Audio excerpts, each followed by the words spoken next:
അടുത്തത് നമ്മൾ നോക്കാൻ പോകുന്നത് ഈ പോസ്റ്റിൻ്റെ സ്ലഗിനെ കുറിച്ചാണ്. സ്ലഗ് എപ്പോഴും ഒരു യുണീക്ക് വാല്യൂ ആയിരിക്കണം. ഒരു പോസ്റ്റിന് ഇപ്പോൾ ഒരു പോസ്റ്റിന് പറഞ്ഞ പോലെ ഇപ്പോൾ ഫസ്റ്റ് പോസ്റ്റ് എന്ന് പറയുകയാണെങ്കിൽ ഈ ഫസ്റ്റ് പോസ്റ്റിനുള്ള ആ പോസ്റ്റിന് മാത്രമേ കാണാൻ പാടുള്ളൂ. അപ്പോൾ ആ പോസ്റ്റിൻ്റെ വാല്യൂ നമുക്ക് കാണിക്കാം. അതുപോലെ ഈ ഫസ്റ്റ് പോസ്റ്റ് എപ്പോഴും യുണീക്ക് ആയിരിക്കണം. യുണീക്ക് അല്ലെങ്കിൽ നമ്മൾ എന്ത് ചെയ്യണം, അതിൻ്റെ കൂടെ ഏതെങ്കിലും ഒരു ഇൻറ്റിജറോ എന്തെങ്കിലും ആഡ് ചെയ്തിട്ട് നമ്മളതിന് ഓട്ടോമാറ്റിക്കലി പുതിയൊരു സ്ലഗ് ക്രിയേറ്റ് ചെയ്യണം.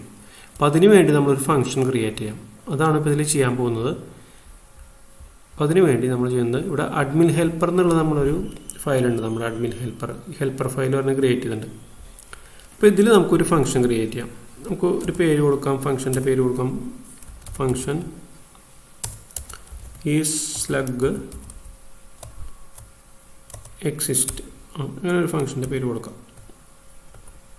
അപ്പോൾ ഇത് നമ്മൾ കൊടുക്കുമ്പോൾ എന്ത് ചെയ്യണമെന്ന് വെച്ചാൽ നമ്മളിത് ഡാറ്റാബേസിൽ കൂടി ചെക്ക് ചെയ്യണം. അപ്പോൾ ഇങ്ങനെ ഒരു ഫംഗ്ഷൻ ക്രിയേറ്റ് ചെയ്യുന്നതിന് മുന്നേ നമ്മളിങ്ങനെ ഈ ഫംഗ്ഷൻ എക്സിസ്റ്റ്, ഈ ഫംഗ്ഷൻ ഓൾറെഡി അതിലുണ്ടോ എന്ന് നോക്കണം. ഉണ്ടെങ്കിൽ അത് എറർ അടിക്കും. അപ്പോൾ നമ്മൾ ഫംഗ്ഷൻ ഇല്ലെങ്കിൽ മാത്രമേ ഇഫ് നോട്ട് ഫംഗ്ഷൻ എക്സിസ്റ്റ് എന്നുള്ളത് നമ്മളൊരു ചെക്ക് ചെയ്തിട്ട് ആണ് ഈ ഫംഗ്ഷൻ നമ്മൾ ക്രിയേറ്റ് ചെയ്യുന്നത്. അപ്പോൾ ഇവിടെ നമ്മൾ എന്ത് ചെയ്യണമെന്ന് വെച്ചാൽ നമ്മളൊരു ടേബിൾ നെയിം പാസ് ചെയ്യാം. നമുക്ക് രണ്ട് പാരാമീറ്റർ പാസ് ചെയ്യാം. ഒന്നാമത് ടേബിൾ കൊടുക്കാം, പിന്നെ വരണം സ്ലഗ്. എന്താണ് സ്ലഗ് എന്ന് നമുക്ക് നമ്മൾ കുറേ ചെയ്തിട്ട് ഇതിൽ നിന്ന് റിട്ടേൺ ചെയ്യുന്ന വാല്യൂ ട്രൂ ആണോ ഫോൾസ് ആണോ നോക്കണം. അതായത് സ്ലഗ് ആ ടേബിളിൽ ഇവിടെ പാസ് ചെയ്യുന്ന ടേബിളിൽ സ്ലഗ് നമ്മളിവിടെ കൊടുക്കുന്ന ഈ സ്ലഗ് എക്സിസ്റ്റ് ചെയ്യുന്നുണ്ടോ എന്ന് നോക്കുകയാണ് നമുക്ക് വേണ്ടത്. അപ്പോൾ അതിന് വേണ്ടി നമ്മൾ ചെയ്യുന്നത് ഈ ഫംഗ്ഷൻ ക്രിയേറ്റ് ചെയ്തു. ഇവിടെ ഇതിൻ്റെ പേര് നമ്മൾ സ്ലഗ് എന്നുള്ളത് ഇവിടെ കൊടുത്തിട്ട് ഇവിടെ മാറ്റി കൊടുക്കണം. ഈ സ്ലഗ് എക്സിസ്റ്റ് എന്നുള്ള ഫംഗ്ഷൻ ഉണ്ടോ നോക്കി ഫംഗ്ഷൻ ക്രിയേറ്റ് ചെയ്യണം. അപ്പം അതിന് വേണ്ടി ഇനി നമുക്ക് ചെയ്യാനുള്ള ആദ്യം തന്നെ ഇത് നമ്മളിവിടെ ഇതിൻ്റെ കോർഡിനേറ്ററിൻ്റെ ഒരു ഇൻസ്റ്റൻസ് ക്രിയേറ്റ് ചെയ്യണം. ഇവിടെ ചെയ്തു, ഞാൻ ഇവിടുന്ന് കോപ്പി ചെയ്തിട്ടാണ് ഒരു ഇൻസ്റ്റൻസ് ഇവിടെ ക്രിയേറ്റ് ചെയ്തു. ഇനി എന്ത് ചെയ്യണം, നമുക്ക് ഡാറ്റ ടേബിളിൽ ടേബിളിൽ പോയിട്ട് ആ ടേബിളിൽ നിന്നല്ലേ വാല്യൂ എടുക്കേണ്ടത്. അപ്പോൾ എന്ത് ചെയ്യണമെന്ന് വെച്ചാൽ CI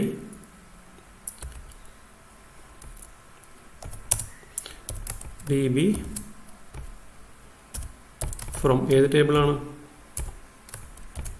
ഫ്രം നമ്മൾ പാസ് ചെയ്യുന്ന ടേബിൾ ഈ ടേബിളിൽ നിന്നാണ് നമുക്ക് വാല്യൂ എടുക്കേണ്ടത്. ഓക്കെ, അതേപോലെ നമുക്ക് എന്താണ് ചെക്ക് ചെയ്യേണ്ടത് അത് നോക്കണം. അപ്പോൾ CI ഇതേപോലെ തന്നെ DB where നമുക്ക് ചെക്ക് ചെയ്യേണ്ടത് എന്താണ്, അവിടെ സ്ലഗാണ് ചെക്ക് ചെയ്യേണ്ടത്. ആ നമ്മുടെ നമ്മുടെ ടേബിളിലുണ്ടായിരുന്ന ഫീൽഡ് സ്ലഗാണ് നമുക്ക് ചെക്ക് ചെയ്യണം. അപ്പോൾ നമ്മളത് നോക്കണമെങ്കിൽ നമ്മൾ ആ ഫീൽഡ് കറക്റ്റായിട്ട് കൊടുക്കണം, എന്നാലും നമുക്ക് കിട്ടുള്ളൂ. നമ്മുടെ കയ്യിൽ സ്ലഗ് എന്നാണ് കൊടുത്തേക്കണം. ഇപ്പോൾ പോസ്റ്റ് സ്ലഗ് എന്നാണ് ഇതിന് പേര് കൊടുത്തെങ്കിൽ നമ്മളവിടെ അത് മാറ്റിയിട്ട് പോസ്റ്റ് സ്ലഗ് എന്നാക്കണം. അപ്പോൾ സ്ലഗ് നമ്മൾ കൊടുത്തു. ഈ സ്ലഗ് ഏതുമായിട്ടുണ്ടോ എന്ന് നോക്കേണ്ടത് നമ്മൾ പാസ് ചെയ്യുന്ന സ്ലഗായിട്ട് മാച്ച് ചെയ്യണ്ടോ എന്ന് നോക്കണം. ഇനി കോർഡിനേറ്ററിൽ ഒരു ഫംഗ്ഷൻ ഉണ്ട്, അതായത് കൗണ്ട് ഓൾ റിസൾട്ട്സ് എന്നുള്ളൊരു ഫംഗ്ഷൻ ഉണ്ട്. അത് വെച്ചിട്ട് നമുക്ക് ഡാറ്റ ഉണ്ടെങ്കിൽ അത്രയ്ക്കും ആ ടേബിളിലെ ആ ക്വറിയിലെ റിസൾട്ട് നമുക്ക് അതിൽ കാണാൻ പറ്റും. അത്ര നമ്പർ ഓഫ് റിസൾട്ട് അത് ഇൻറ്റിജറായിട്ടാണ് നമുക്ക് കിട്ടുക. അപ്പോൾ നമ്മൾ എന്ത് ചെയ്യണമെന്ന് വെച്ചാൽ നമ്മൾ ഇതിൽ ഈ നമ്പർ ഓഫ് റോസ് നമുക്ക് ഇവിടെ കൊടുക്കാം. നമ്പർ ഓഫ് റോസ് എന്ന് പറഞ്ഞാൽ കൊടുക്കുകയാണ്. നമ്പർ ഓഫ് റോസ് നമുക്ക് കിട്ടുന്ന അതിൽ നിന്ന് കിട്ടുന്ന ക്വറിയിൽ നിന്ന് കിട്ടുന്ന റോസ് ഈക്വൽ ടു നമ്മൾ എന്ത് ചെയ്യണം, ഇതേപോലെ തന്നെ CI DB count all result ഉണ്ട്. ഇതിലൊരു ഫംഗ്ഷനാണ് കൗണ്ട് ഓൾ റിസൾട്ട് എന്നുള്ള ഫംഗ്ഷൻ. അപ്പോൾ ഇത് കോൾ ചെയ്ത് കഴിഞ്ഞാൽ നമുക്ക് ഇവിടെ നമ്പർ ഓഫ് റിസൾട്ട്സ് നമുക്ക് ഇതിൽ നിന്ന് കിട്ടും. ഇനി നമ്മൾ എന്ത് ചെയ്യണമെന്ന് വെച്ചാൽ ഈ നമ്പർ ഓഫ് റിസൾട്ട്, അതായത് ആ ടേബിളിൽ number of result greater than 0 ആണെങ്കിൽ ടേബിളിൽ ഡാറ്റ ഉണ്ടെന്നാണ് പറയണത്. അപ്പോൾ 0ൽ കൂടുതലായിരിക്കണം, 0 ആണെങ്കിൽ ഡാറ്റ ഇല്ല. അപ്പോൾ നമ്മൾ ചെയ്യാൻ പോകുന്നതെന്ന് വെച്ചാൽ റിട്ടേൺ, നമ്മൾ എങ്ങനെ റിട്ടേൺ ചെയ്യേണ്ട, വാല്യൂ റിട്ടേൺ ചെയ്യേണ്ടത് നമുക്ക് ഒരു ടെർണറി ഓപ്പറേറ്റർ ഉപയോഗിച്ച് റിട്ടേൺ ചെയ്യാം. അപ്പോൾ നമ്പർ ഓഫ് റോസ് നമ്മൾ കൊടുത്തിട്ടുണ്ട് ഇവിടെ അല്ലേ.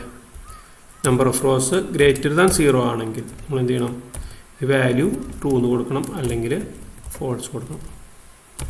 നമ്മളിവിടെ ചെക്ക് ചെയ്ത് എന്തൊക്കെയാണ്, ആദ്യം ഈ പാസ് ചെയ്ത ടേബിളിൽ നിന്ന് നമ്മൾ ഇവിടെ കൊടുത്തിരിക്കുന്ന സ്ലഗ് ഉണ്ടോ എന്ന് നോക്കുകയാണ്. അത് ഉണ്ടോ നോക്കിയിട്ട് അതിൻ്റെ നമ്പർ കൗണ്ട് ചെയ്യണം, എത്ര എണ്ണം ഉണ്ടെന്നുള്ളത്. ആ കൗണ്ട് ഗ്രേറ്റർ ദാൻ 0 ആണെങ്കിൽ ട്രൂവും അല്ലെങ്കിൽ ഫോൾസുമായിട്ട് കൊടുക്കണം. നമ്മളിവിടെ ഇത് കൊടുത്തു. ഇനിയിപ്പോൾ നമ്മൾ എന്ത് ചെയ്യണം, ഇപ്പോൾ ഇവിടെ നമ്മൾ കൊടുത്തത് നമുക്കൊരു കാര്യം കൂടി ചെക്ക് ചെയ്യാനുണ്ട്. ഇവിടെ ഇപ്പോൾ നമ്മളിങ്ങനെയല്ലേ കൊടുത്തത്, ഇപ്പോൾ ഈ ടേബിളില്ല, നമ്മൾ ഈ ഫംഗ്ഷൻ കൊടുത്ത് ടേബിളിൻ്റെ പേര് കൊടുക്കാൻ മറന്നുപോയി, അല്ലെങ്കിൽ സ്ലഗിൻ്റെ പേര് കൊടുക്കാൻ മറന്നുപോയി, അങ്ങനെയാണെങ്കിൽ ഈ ഫംഗ്ഷൻ എറർ ഉണ്ടാവും. അത് കാരണം ടേബിൾ കിട്ടില്ലേ നമുക്കവിടെ. അപ്പോൾ നമ്മൾ എന്ത് ചെയ്യുന്നത് വെച്ചാൽ ഇഫ് ഇവിടെ നമ്മൾ ചെക്ക് ചെയ്യണം, അതായത് സെറ്റ് അത് നമുക്ക് ആ ഇത് എം ടി ആണോ, അവിടുത്തെ പാസ് ചെയ്യുന്ന വാല്യൂ എം ടി ആണോ നോക്കുക. Empty dollar table. If not empty കൊടുത്തു, ഞാൻ അവിടെ നോട്ട് എം ടി കൊടുത്തു. അതേപോലെ തന്നെ ഒരു കണ്ടീഷൻ കൂടെ നമുക്ക് ചെക്ക് ചെയ്യണം, നോട്ട് എം ടി ചെക്ക് ചെയ്യാനുള്ളത് സ്ലഗും. അപ്പോൾ നമുക്ക് കറക്റ്റ് രണ്ട് വാല്യൂവും അവിടെ പാസ് ചെയ്യണമെങ്കിൽ മാത്രമേ നമുക്ക് ഈ ഫംഗ്ഷൻ എക്സിക്യൂട്ട് ചെയ്യേണ്ട കാര്യമുള്ളൂ, അത് നമുക്ക് റിസൾട്ട് എടുക്കേണ്ട കാര്യമുള്ളൂ. അപ്പോൾ ഇത് നമുക്ക് ഞാനിവിടെ ഇതിനെ കട്ട് ചെയ്തിട്ട് അതിൻ്റെ കണ്ടീഷൻ്റെ ഉള്ളിലേക്കാക്കി. അപ്പോൾ ചെയ്തതെന്ന് വെച്ചാൽ if not empty table empty ആകാൻ പാടില്ല, അതേപോലെ തന്നെ സ്ലഗ് എം ടി ആകാൻ പാടില്ല. അപ്പോൾ നമുക്ക് ഒരു എൽസ് കണ്ടീഷൻ കൂടെ ഇവിടെ കൊടുക്കാം.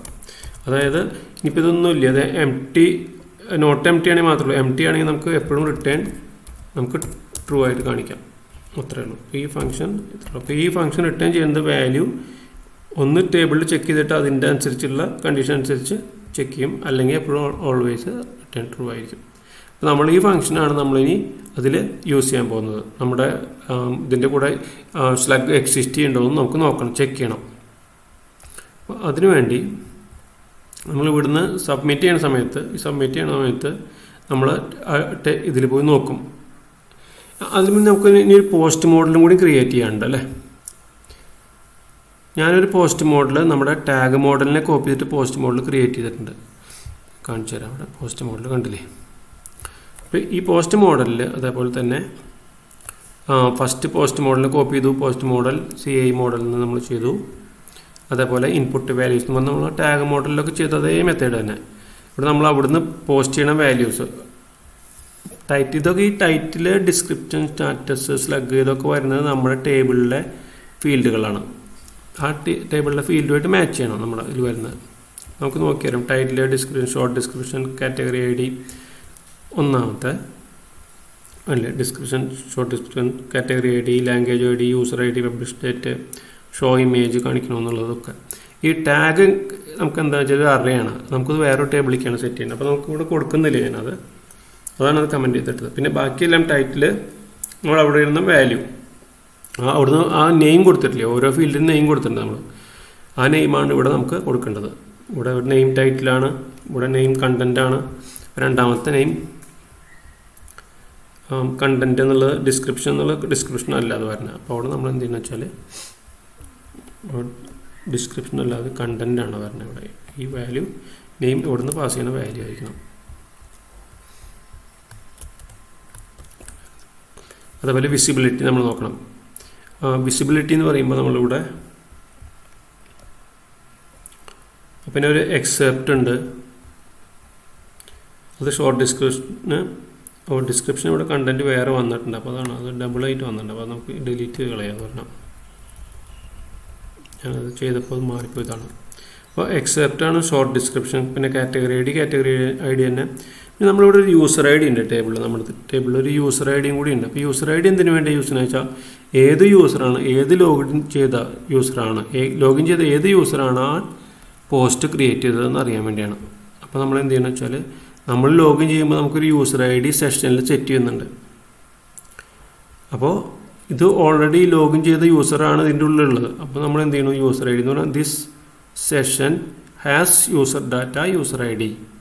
അപ്പോൾ നമ്മൾ നോക്കിയിട്ട് അതിലെ യൂസർ ഡാറ്റ എന്നുള്ള ഹാസ് യൂസർ ഡാറ്റ ഉപയോഗിച്ചിട്ട് ഇത് ഫംഗ്ഷൻ ഉപയോഗിച്ചിട്ട് യൂസർ ID അതിൽ നിന്ന് എടുത്തു, അത് നമുക്കവിടെ കിട്ടും. പിന്നെ പബ്ലിഷ് ഡേറ്റ് എന്ന് പറഞ്ഞാൽ നമ്മൾ അവിടുന്ന് പോസ്റ്റ് ചെയ്യണം. നമ്മൾ എന്ത് ചെയ്യുന്നത്, നമ്മൾ അവിടുന്ന് പാസ് ചെയ്യുന്ന വാല്യൂ എപ്പോഴും str to time എന്ന് മാറ്റിയിട്ട് അതിനെ ഡേറ്റ് ഫംഗ്ഷൻ ഉപയോഗിച്ചിട്ട് ഒരു ഡേറ്റ് ഫംഗ്ഷൻ ഉണ്ട്, ഡേറ്റ് ഫംഗ്ഷൻ YMD എന്നുള്ള ഫോർമാറ്റിൽ ഡേറ്റ് ഫംഗ്ഷൻ ഉപയോഗിച്ച് str to time ചെയ്തിട്ട് ഞാൻ അതിനെ പബ്ലിഷ് ഡേറ്റിനെ അതിലേക്ക് സ്റ്റോർ ചെയ്യണം. അതേപോലെ ഷോ ഇമേജ് എന്ന് പറഞ്ഞാൽ അതേപോലെ അതിൽ തന്നെ ഷോ ഇമേജ് ഒരു റേഡിയോ ബട്ടണാണ്. വിസിബിലിറ്റി പോലെ തന്നെ വിസിബിലിറ്റിയിൽ 1 and 0 കൊടുത്ത പോലെ ഷോ ഇമേജ് ഫ്രണ്ട് എൻഡിൽ കാണിക്കണമെന്നുള്ളത് നമ്മളിവിടെ റേഡിയോ ബട്ടണാണ് കാണിച്ചത്. അപ്പോൾ ഇതിൻ്റെ നെയിം ഷോ ഇമേജ് എന്നാണ്, അതവിടെ കൊടുത്തിട്ടുണ്ട്. ഇനി നമുക്ക് ഈ ആഡ് ചെയ്യാനുള്ളൊരു ഫംഗ്ഷൻ, ആഡ് ചെയ്യാൻ വേണ്ടി എന്ന് പറഞ്ഞാൽ എന്താ പറഞ്ഞാൽ ഡാറ്റ എന്ന് പറഞ്ഞാൽ ദിസ് ഡോട്ട് ഇൻപുട്ട് വാല്യൂസ്, ഇതിലെ ഇൻപുട്ട് വാല്യൂസാണ് വരുന്നത്. ഇനി 1-2 ഫങ്ഷൻസ് യൂസ് ചെയ്തിട്ടുണ്ട് ഇതിൽ. നമ്മുടെ സ്ലഗിൻ്റെ കുറിച്ച് ഞാൻ പറഞ്ഞു. സ്ലഗ് നമുക്ക് ക്രിയേറ്റ് ചെയ്യുമ്പോൾ എപ്പോഴും ഒരു ഡാഷ് അല്ലെങ്കിൽ ഹൈഫൺ ഉപയോഗിച്ചിട്ട് അതിനെ ലോവർ കേസിലേക്ക് മാറ്റാം. അതിന് വേണ്ടി എന്താണെന്ന് വെച്ചാൽ നമ്മൾ ഈ ഒരു സ്ട്രിപ്പ് ടാഗ്സ് എന്നുള്ള PHPയിലൊരു ഫങ്ഷനാണ്. അത് ഞാനിവിടെ കാണിച്ചു തരാം. അത് സ്ട്രിപ്പ് ടാഗ്സ്, ഇത് നോക്കിക്കോളൂ. നിങ്ങൾക്കൊരു റെഫറൻസിന് വേണ്ടിയാണ് അത് കാണിച്ചു തരുന്നത്. സ്ട്രിപ്പ് ടാഗ്സ് അതായത് ഇതിലെ എല്ലാ HTML ടാഗ്സും അത് റിമൂവ് ചെയ്യും. അപ്പോൾ ഇവിടെ നമ്മൾ നോക്കുകയാണെങ്കിൽ ഇതിൽ ടെക്സ്റ്റ് പാരഗ്രാഫ്, ഇതിനെ ടെക്സ്റ്റിനെ നമ്മൾ സ്ട്രിപ്പ് ടാഗ്സ് വെച്ച് ചെയ്തേക്കണം. അപ്പോൾ ഇവിടെ എന്താ വന്നത്, ടെക്സ്റ്റ് പാരഗ്രാഫ്, അതർ ടെക്സ്റ്റ്, ഈ 2 മാത്രമേ ഇവിടെ വന്നിട്ടുള്ളൂ. ഇത് അതർ ടെക്സ്റ്റും. അപ്പോൾ അതിൽ സ്ട്രിപ്പ് ടാഗ്സ് എന്നുള്ള ഫംഗ്ഷൻ അതിന് വേണ്ടി യൂസ് ചെയ്യണം. പിന്നെ അടുത്തത് നമ്മൾ യൂസ് ചെയ്തത് URL ടൈറ്റിൽ. ഇത് കോർഡിനേറ്ററിൻ്റെ ഒരു ഫംഗ്ഷനാണ്, ഒരു ഹെൽപ്പർ ഫംഗ്ഷനാണ് കോർഡിനേറ്ററിൻ്റെ. അത് ഇവിടെ നോക്കുകയാണെങ്കിൽ കണ്ടില്ലേ, URL ടൈറ്റിൽ എന്ന് പറഞ്ഞ് കാണാം. ഇപ്പോൾ ഈ URL ടൈറ്റിൽ എന്താ ചെയ്യണമെന്ന് വെച്ചാൽ നമ്മൾ പാസ് ചെയ്യുന്ന വാല്യൂ ഇവിടെ കൊടുത്ത് നോക്കും. Title what is wrong with CSS എന്നുള്ളൊരു സ്ട്രിങ്, അത് ഇതിൽ പാസ് ചെയ്ത് കഴിഞ്ഞാൽ നമുക്ക് അത് അതിൻ്റെ റിസൾട്ട് വരുന്നത് വാട്ട്സ് റോങ് വിത്ത് CSS എന്ന് ഇങ്ങനെ കാണിക്കും. ബാക്കിയെല്ലാം ഇതൊക്കെ ഇതിനെല്ലാം ഓരോ സ്പേസിന് അത് ഹൈഫൺ വെച്ച് ആഡ് ചെയ്ത് വേറൊരു സ്ട്രിങ് ആയിട്ട് മാറ്റും. അപ്പോൾ ഇങ്ങനെയാണ്. അപ്പോൾ അതിന് വേണ്ടി നമ്മളത് ചെയ്തിരിക്കുന്നത് URL ടൈറ്റിലാണ്. പിന്നെ ഇതിനെ നമ്മൾ സാധാരണ ചെയ്യുമ്പോൾ എപ്പോഴും ഈ ലോവർ കേസിലാണ് യൂസ് ചെയ്യുക. അപ്പോൾ അതിന് വേണ്ടി str to lower എന്ന് പറഞ്ഞൊരു ഫംഗ്ഷനും കൂടിയുണ്ട്. ഇതൊക്കെ നിങ്ങൾ ഈ ഫംഗ്ഷൻ PHPയിലുള്ള ഫംഗ്ഷനാണ്. PHP.net എന്നുള്ള സൈറ്റ് എടുത്താൽ അതിൽ കാണാം. ഇതൊക്കെ അതിൻ്റെ ഹെൽപ്പറൊക്കെ പറയാം. അപ്പോൾ ഇതിൽ നോക്കൂ, ഇവിടെ Mary had A little lamp and she loved it so എന്ന് പറഞ്ഞിട്ട് അതിനെ str to lower ആക്കി മാറ്റിക്കഴിഞ്ഞാൽ ഇത് പ്രിൻറ്റ് ചെയ്യുന്നത് ലോവർ കേസായിട്ട് പ്രിൻറ്റ് ചെയ്യും. അപ്പോൾ അതും ഞാൻ ഉപയോഗിച്ചിട്ടുണ്ട്. അപ്പോൾ നമ്മളിവിടെ ചെയ്യുന്നത് എന്താ വെച്ചാൽ ടൈറ്റിൽ സ്ട്രിപ്പ് ടാഗ്സ്, ഇതിൻ്റെ എന്തെങ്കിലും HTML ടാഗൊക്കെ ഉണ്ടെങ്കിൽ ആ ടൈറ്റിൽ നിന്ന് എടുക്കും. ടൈറ്റിൽ എന്ന് പറഞ്ഞാൽ അത് ഉദ്ദേശിക്കുന്നത് ഇവിടെ നമ്മുടെ സൈറ്റിൽ മുകളിൽ പോയി കഴിഞ്ഞാൽ ഇതാണ് ടൈറ്റിൽ, ഈ പോസ്റ്റ് ടൈറ്റിലാണ് അത് ചെയ്യുന്നത്. പോസ്റ്റ് നമ്മളിവിടെ എന്താ പോസ്റ്റ് ടൈറ്റിൽ, അപ്പോൾ നമ്മൾ മാനുവലായിട്ട് നമ്മൾ ഇവിടെ കൊടുക്കുകയാണെങ്കിൽ, ഇവിടെ സ്ലഗ് കൊടുക്കുകയാണെങ്കിൽ നമുക്കത് ഉപയോഗിക്കാം. അല്ലെങ്കിൽ ഓട്ടോമാറ്റിക്കായിട്ട് ഇതിനെ കൺവേർട്ട് ചെയ്യാൻ വേണ്ടി അപ്പോൾ ഈ പോസ്റ്റ് ടൈറ്റിൽ ഉപയോഗിച്ച് അതിനെ കൺവേർട്ട് ചെയ്തിട്ട് ഒരു സ്ലഗാക്കി മാറ്റും. അത് ബ്യൂട്ടിഫുൾ URL ആയിട്ട് ആ URL നമ്മൾ കൊടുക്കുമ്പോൾ ഹൈഫൺ ഇട്ടിട്ട് അല്ലെങ്കിൽ ഡാഷ് എന്ന് പറയും, ഹൈഫൺ അല്ലെങ്കിൽ ഡാഷ് ആക്കിയിട്ട് മാറ്റുവാൻ. ഇപ്പോൾ നമ്മളിവിടെ ചെയ്ത് ഈ ടൈറ്റിലിനെ അവിടുന്ന് പോസ്റ്റ് ചെയ്ത ടൈറ്റിലിനെ അതിൻ്റെ ടാഗ്സ് എന്തെങ്കിലുമൊക്കെ ഉണ്ടെങ്കിൽ ഇവിടെ നോക്കുമ്പോൾ ഹെൽപ്പറിൽ കാണാൻ പറ്റും. Strip HTML and PHP tags from A string, എല്ലാ ടാഗുകളും അതിൽ നിന്ന് റിമൂവ് ചെയ്യും. അതിന് ശേഷം നമ്മൾ str to lower അതിനെ ലോവർ കേസാക്കി മാറ്റും. URL ടൈറ്റിൽ ഉപയോഗിച്ചിട്ട് അതിനെ URL ടൈറ്റിൽ അതിൽ ഡാഷ് ഡിഫോൾട്ട് വാല്യൂ ഡാഷ് ആണ് അല്ലെങ്കിൽ ഹൈഫൺ ആണ്, അത് ചെയ്യും ഈ ടൈറ്റിലിനെ. അങ്ങനെ നമ്മൾ ഈ സ്ലഗിനെ ഒരു വേരിയബിളിലേക്ക് സ്റ്റോർ ചെയ്യണം. ഞാൻ അതിന് ശേഷം നമ്മൾ ഫംഗ്ഷൻ ഇപ്പോൾ ക്രിയേറ്റ് ചെയ്യുന്നുണ്ട്. ഇതിൽ അഡ്മിൻ ഹെൽപ്പറിൽ ഒരു ഫംഗ്ഷൻ ക്രിയേറ്റ് ചെയ്തില്ലേ, ഈ സ്ലഗ് എക്സിസ്റ്റ് എന്നുള്ള ഫംഗ്ഷൻ ക്രിയേറ്റ് ചെയ്യുന്നത്. ഈ ഫംഗ്ഷൻ ഉപയോഗിച്ചിട്ട് നമ്മളിവിടുന്ന് ഫസ്റ്റ് പാരാമീറ്റർ എന്താ, ടേബിൾ നെയിമാണ്. രണ്ടാമത്തെ സ്ലഗാണ്, ഈ സ്ലഗാണ് ഇവിടെ പാസ് ചെയ്തു. എന്നിട്ട് ഈ സ്ലഗ് ഡാറ്റാബേസിൽ ഉണ്ടെങ്കിൽ എന്താ ആ വാല്യൂ ട്രൂ ആണ് വരുന്നത്. ട്രൂ ആണെങ്കിൽ നമ്മൾ എന്ത് ചെയ്യും, സ്ലഗിൻ്റെ കൂടെ ഒരു random 0 to 100 random number generate ചെയ്ത് ആഡ് ചെയ്യും. അപ്പോൾ 3 അക്കമുള്ളൊരു റാൻഡം നമ്പർ അതിൽ ജനറേറ്റ് ആയിട്ട് അതിൻ്റെ കൂടെ ആഡ് ചെയ്യും. അതേപോലെ നമ്മൾ എന്നിട്ട് എന്ത് ചെയ്തു, ഈ ഡാറ്റ എന്നുള്ള അറയിലേക്ക് സ്ലഗ് എന്ന് പറഞ്ഞാൽ ഇതിൻ്റെ ട്രിം എന്നുള്ള ഫംഗ്ഷൻ ഉപയോഗിച്ചത്. അതായത് വൈറ്റ്, ഇവിടെ നോക്കൂ, സ്ട്രിപ്പ് വൈറ്റ് സ്പേസ്, അതായത് അതിൻ്റെ ലെഫ്റ്റ് സൈഡിൽ നിന്നും റൈറ്റ് സൈഡിൽ നിന്നും ബിഗിനിങ്ങിൽ നിന്നും എൻഡിൽ നിന്നുള്ള എല്ലാ വൈറ്റ് സ്പേസും റിമൂവ് ചെയ്യും. എന്നിട്ട് സ്ലഗിനെ അവിടെ ക്രിയേറ്റ് ചെയ്യും. അപ്പോൾ എന്നിട്ട് നമ്മളിത് സാധാരണ ചെയ്യുന്ന പോലെ DB ഇൻസേർട്ട് പോസ്റ്റ് ഡാറ്റ ഇത് കൊടുത്തു കഴിഞ്ഞാൽ ഇത് സേവ് ആയിട്ട് പോവും. ഇതാണ് ചെയ്തത്. നമ്മളൊരു ഫംഗ്ഷൻ ആഡ് ഫംഗ്ഷൻ ക്രിയേറ്റ് ചെയ്യും. നമ്മുടെ പോസ്റ്റ് കൺട്രോളറിൽ പോയിട്ട് നമുക്കിതിനെ കോൾ ചെയ്യണം, എന്നാലേ നമുക്കത് ചെയ്യാൻ പറ്റുള്ളൂ. ഈ പോസ്റ്റ് കൺട്രോളർ നോക്കൂ, ഇവിടെ നിന്ന് പോസ്റ്റ് ചെയ്തു. നമ്മളെന്താ റിസൾട്ട് എന്ന് പറഞ്ഞാൽ ദിസ് പോസ്റ്റ് മോഡൽ ആഡ്, നമ്മൾ പോസ്റ്റ് മോഡൽ ഇവിടെ ആഡ് ചെയ്തിട്ടുണ്ട് കേട്ടോ. അതുകൊണ്ടാണ് നമുക്ക് കിട്ടുന്നത്. നമ്മളിതൊക്കെ category model, tag model, language മോഡലൊക്കെ നമ്മളിവിടെ കോൾ ചെയ്തിട്ടുണ്ട്. പോസ്റ്റ് മോഡൽ ആഡ് ചെയ്തിട്ടുണ്ട്. ആ പോസ്റ്റ് മോഡൽ ആഡ് ചെയ്തിട്ട് നമ്മൾ എന്ത് ചെയ്തു വെച്ചാൽ അതിനെ ആഡ് എന്നുള്ള ഫംഗ്ഷൻ കോൾ ചെയ്തു. ഫംഗ്ഷൻ കോൾ ചെയ്ത് കഴിഞ്ഞാൽ ഓട്ടോമാറ്റിക്കലി ഡാറ്റാബേസിൽ ഇൻസേർട്ട് ആവും, റിസൾട്ട് കിട്ടും. ആ റിസൾട്ട് ഉണ്ടെങ്കിൽ നമുക്കിവിടെ ഒരു സക്സസ് മെസ്സേജ് കാണിക്കാം. ഇനിയിപ്പോൾ ഈ റിസൾട്ടിൻ്റെ കൂടെ നമുക്ക് ചെയ്യാനുള്ളത്, നമ്മളിവിടുന്ന് പാസ് ചെയ്യുന്ന ടാഗൊന്നും നമ്മൾ സേവ് ചെയ്തിട്ടില്ല, സേവ് ചെയ്യുന്നില്ല അല്ലേ? ഇവിടുന്ന് പാസ് ചെയ്യുന്ന ടാഗൊക്കെ നമുക്ക് സേവ് ചെയ്യണ്ടേ ഇവിടെ? അതൊന്നും നമ്മൾ ചെയ്തിട്ടില്ല, ഒരു അറിയായിട്ട് വരണേ. അത് നമുക്ക് വേറൊരു ടേബിളിലേക്കാണ് സേവ് ചെയ്യേണ്ടത്. നമ്മൾ പോസ്റ്റ് ടാക്സ് എന്നുള്ള വേറൊരു ടേബിൾ ക്രിയേറ്റ് ചെയ്തിട്ടുണ്ടായിരിക്കും വേണ്ടത്. അപ്പോൾ നമുക്ക് ഇതിലൊരു സാമ്പിൾ ഡാറ്റ എൻട്രി ചെയ്ത് നോക്കാം, അത് കറക്റ്റായിട്ട് അത് സേവ് ആവുന്നുണ്ടോ നോക്കണം നമുക്ക്. അതാണ് നമ്മൾ ചെയ്യാൻ പോകണം. ഇനി അത് എൻട്രി ചെയ്യാൻ വേണ്ടി നമ്മൾ ചെയ്യാൻ പോകുന്നത്, നമുക്ക് ഏതെങ്കിലും ഒരു സൈറ്റിൽ പോയിട്ട് അവിടെ നിന്ന് ഒരു സാമ്പിൾ പോസ്റ്റ് കോപ്പി ചെയ്യാം. ക്രിക്ക് ബസ് എടുക്കുകയാണെങ്കിൽ ഒരു സൈറ്റാണ്, അപ്പോൾ അത് ഉപയോഗിക്കുകയാണ്. നമുക്കിതിൽ ഇത് നമുക്കിത് കോപ്പി ചെയ്യാം. ഇത് കോപ്പി ചെയ്യണം, അതിൻ്റെ ടൈറ്റിലായിട്ട് നമുക്കിത് ഉപയോഗിക്കാം. ഇതിലൊരു പോസ്റ്റാണ്, ഇവർ പോസ്റ്റ് ചെയ്തിട്ട് അതിൻ്റെ ഇവിടെ നോക്കൂ, അതിൻ്റെ ഡാറ്റയെ കണ്ടില്ലേ, അവർ കൊടുത്തിരിക്കുന്ന റിപ്പോർട്ടാണ്. അപ്പോൾ നമുക്ക് ഇതിനെ കോപ്പി ചെയ്യണം. ഇതിനെ കോപ്പി ചെയ്തിട്ട് നമ്മൾ ടൈറ്റിൽ കൊടുത്തു ഇവിടെ. ഇനി നമുക്ക് അവിടെ നിന്ന് ബാക്കിയുള്ള ഡാറ്റയും കൂടി കോപ്പി ചെയ്യാം. ഞാൻ ഈ 2 ഡാറ്റയിൽ നിന്ന് കോപ്പി ചെയ്യണം, 2 പാരഗ്രാഫ് കോപ്പി ചെയ്തെടുത്തു. അത് നമ്മുടെ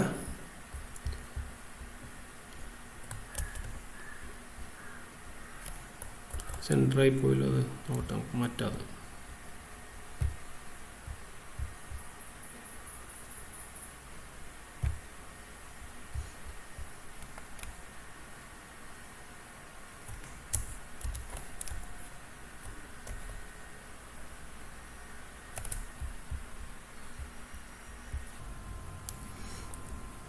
അതെന്താണെന്ന് വെച്ചാൽ അതിൽ ഓൾറെഡി ഇതിലൊരു സെൻറ്ററായിട്ട് കിടക്കുന്നത് ആ ഒരു ഇതായിട്ടുള്ള അവിടെ വന്നതാണ്. അപ്പോൾ നമ്മുടെ ഇപ്പോൾ വിസിവിക്ക് എഡിറ്ററൊക്കെ ആകുമ്പോൾ അങ്ങനെ ഒരു പ്രശ്നമുണ്ട്. അപ്പോൾ നമ്മൾ ഇതൊന്നുമില്ല, പ്രശ്നമൊന്നുമില്ല. നമ്മളതിനെ ഒന്നും കൂടിയും വേറെ ഏതെങ്കിലും, ഞാനിപ്പോൾ എന്താ വെച്ചൊരു ടെക്സ്റ്റ് ഡോക്യുമെൻറ്റിൽ കോപ്പി ചെയ്തിട്ട് അതിനെ വീണ്ടും അവിടേക്ക് പേസ്റ്റ് ചെയ്തു, അപ്പോൾ കറക്റ്റായിട്ട് കിട്ടി. അപ്പോൾ ഇതാണ് ഇങ്ങനെ വന്നത്. ഇനിയിപ്പോൾ നമുക്കിത് സേവ് ചെയ്ത് നോക്കണം അല്ലേ? അപ്പോൾ നമ്മളിപ്പോൾ ഡേറ്റ് ഓട്ടോമാറ്റിക്കലി വന്നു, 23 വന്നു, ഇംഗ്ലീഷ് വന്നു, ആക്സറീസ്. ഇപ്പോൾ നമുക്ക് മാറ്റി കഴിഞ്ഞാൽ എന്തെങ്കിലും കൊടുക്കാം, അവിടെ മാറ്റി കൊടുക്കാം, ബുക്സ് എന്തെങ്കിലും കൊടുത്തു.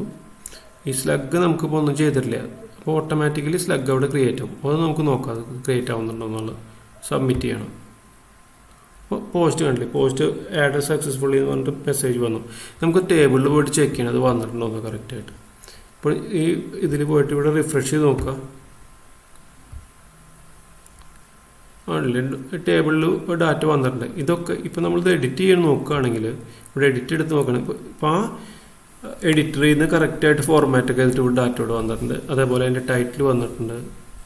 ഇനി നമ്മുടെ സ്ലഗിൻ്റെ കാര്യം നമുക്ക് നോക്കണ്ട. കണ്ടില്ലേ, സ്ലഗ് വന്ന് കണ്ടില്ലേ, അത് അതിനെ ലോവർ കേസ് ആക്കി മാറ്റിയിട്ട് ഒരു ഡാഷ് അല്ലെങ്കിൽ ഹൈഫൺ ആഡ് ചെയ്ത് കൊടുത്തിട്ടുണ്ട്. അപ്പോൾ ഇതൊക്കെ കറക്റ്റായിട്ട് നമുക്ക് കിട്ടുന്നുണ്ട്. അപ്പോൾ ഒരു ഡാറ്റ ആഡ് ചെയ്യുന്ന എങ്ങനെയാണെന്ന് നമുക്ക് ഇതിൽ നിന്ന് മനസ്സിലായി. നമ്മുടെ എഡിറ്റർ ഉപയോഗിച്ചിട്ടും അതേപോലെ തന്നെ നമ്മൾ കൊടുത്ത ഫംഗ്ഷൻ, അതായത് സ്ലഗ് ഉണ്ടോ നോക്കി നമുക്ക് ഇത് തന്നെ ഒന്നും കൂടി ക്രിയേറ്റ് ചെയ്ത് നോക്കാം.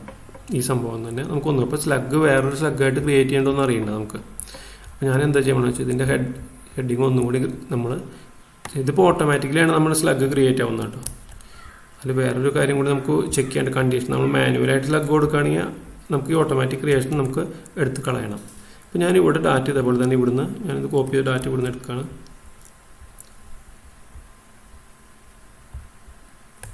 പേസ്റ്റ് ചെയ്തു, അങ്ങനെ കിടന്നോട്ടെ, നമുക്ക് സബ്മിറ്റ് ചെയ്യാം. അപ്പോൾ അത് വീണ്ടും അത് ഡാറ്റ വന്നിട്ടുണ്ട്. അപ്പോൾ നമുക്ക് അതിൻ്റെ നോക്കേണ്ടത് എന്താണെന്ന് വെച്ചാൽ നമുക്ക് ബ്രൗസ് ചെയ്ത് നോക്കാം എന്താണ് അതിൻ്റെ സ്ലഗ് വന്നിട്ടില്ല എന്നുള്ളത്. ഇപ്പോൾ കണ്ടില്ലേ, സ്ലഗ് അതിൻ്റെ താഴെ ഇതിൽ ആ സെയിം സ്ലഗ് തന്നെയാണ്, പക്ഷെ അതിൻ്റെ കൂടെ നമുക്ക് കിട്ടുന്നത്